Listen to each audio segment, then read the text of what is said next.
দুর্গানাং সুলোচনম।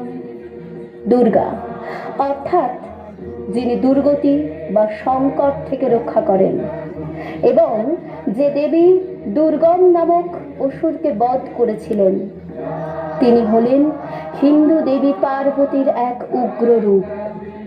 তাকে আত্মা শক্তির রণরঙ্গিনী এক মহাদেবীর রূপ বলে মান্য করা হয়। রাগ, রেবতী, তাল আদি।